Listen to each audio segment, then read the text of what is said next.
Қайырлы күн 10-шы сынып оқушылары. Біз бүгін 10-шы сыныптың 4-ші тоқсанға арналған номер 2-ші ПЖБ тапсырмасын орындаймыз. Тапсырманы бастамастан бұрын сізге мұғалім каналына жазылып алыңыздар. Тақырыбы: сәулет өнері, тілдік жүйе және норма бөлімдер бойынша жиынтық бағалау тапсырмалары 1-ші нұсқа.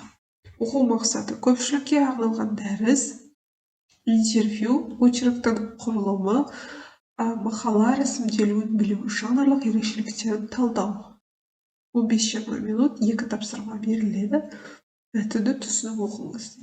Тараз жері тұнған тарих. Тараз шаһары тарихи оқиғаларға бай.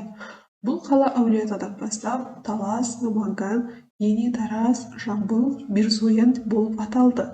Киелі топырақта біздің заманымыздың 1-ші ғасырында көшпенді халықтар өмір сүрген. Әйгілі ғалым Бартолдтың зерттеуіне сүйенсек, Тараздан әскересі біздің заманымызға дейін қаланған. Сырдария мен Талас өзендерінің маңында 1-ші ғасырда 600 мыңнан астам қаңлы тайпасы қоныстанған. Олар жетісулық өзендермен жауласып, нәтижесінде құйғындармен бірігіп одақ құрған. Бұл оқиға Гумилевтің біздің заманымыздың 36-шы жылдығы Таластағы соғыс дерегі дәлел. Бізде осы Тараз жері тұнған тарих бойынша мәтін берілген. Осыны мұқият оқып шығамыз. Бізде мінекей барлығы 387 сөзден тұрады. Неге оқу керек? Өйткені бізде келесі тапсырмалар осы мәтінге байланысты. 1-ші тапсырма: мақаланың құрылымы мен рәсімделуін анықтаңыз дейді. Кіріспе: негізгі ойға қысқаша тоқталу, негізгі бөлім. Қорытынды: негізгі ойды қорытындылау. Бізде мақаланың құрылымы мен рәсімделуі 3 бөліктен тұрады. Мақала 3 бөліктен тұрады. Бірінші: кіріспе: Тараз өңірі жалпы аймақ туралы қысқаша мәлімет берілген. Негізгі бөлім: ежелгі Тараз қаласының тарихы, археологиялық деректер, ескерткіш туралы толық баяндалады. Қорытынды: қаланың қазіргі жағдайы мен тарихи маңызы жинақталып айтылады. Екінші: мақаланың түрлеріне анықтама беріңіз дейді. Мақаланың түрлеріне анықтама: бізде ақпараттық мақала белгілі бір оқиға немесе дерек туралы нақты мәлімет береді.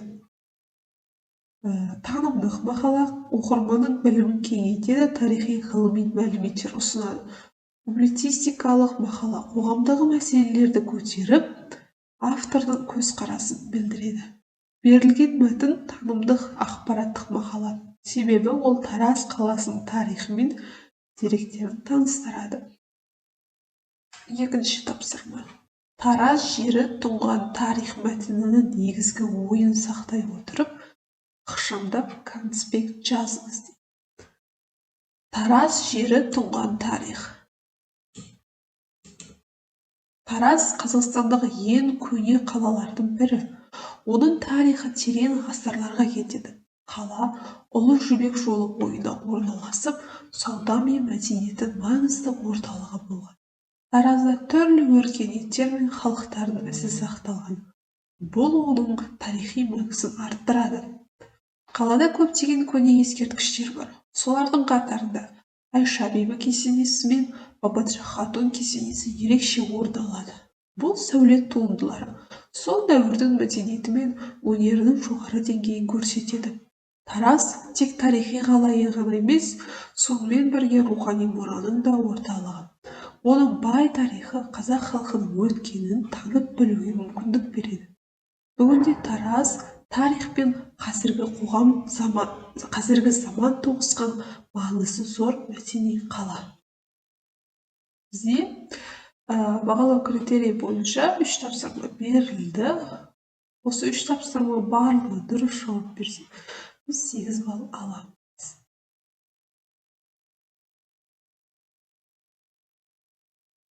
Екінші нұсқа: сәулет өнері, тілдік жүйе және норма бөлімі бойынша жиынтық бағалау тапсырмалары.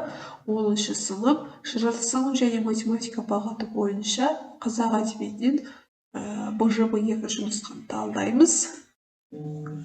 Тақырыбы: көпшілікке арналған дәріс, Интервью, мақала, очерктің құрылымы рәсімделуін білу, жанрлық ерекшеліктерін анықтау. Тапсырма: мәтінді мұқият оқыңыз. Астана келбеті. Есілдің сол жағалауындағы бәйтерек монументі жан-жағынан нұрын төккен алып шарды биікке көтеріп, өмір мен бейбітшілік символын күллі әлемге паш етіп тұр. Бізде мақаланың соңына дейін оқымай қояйын. Астана келбеті бойынша бізде осы 137 сөзден тұратын мақала бар жазылған. Енді осыны талдаймыз. Сұрақтар беріледі. Мәтін бізде бірінші сұрақ. Мәтін мазмұнын ашатын қанатты сөздер құрастырыңдар. Өздеріне ұнайтын көрікті жерлердің бірін шетелдік туристерге гид ретінде таныстырыңдар дейді. Біз мәтін мазмұнын ашатын қанатты сөздер. Астана болашаққа бастар жас қала. Ел жүрегі елорда, елорда көркі бірлік бейбітшілік. Сәулетті қала тәуелсіз елдің айнасы. Астана мәдениет пен ғылымның тоғысқан ордасы. Заманауи ғимараттар ел дамуының белгісі. Туристерге таныстыру дейді.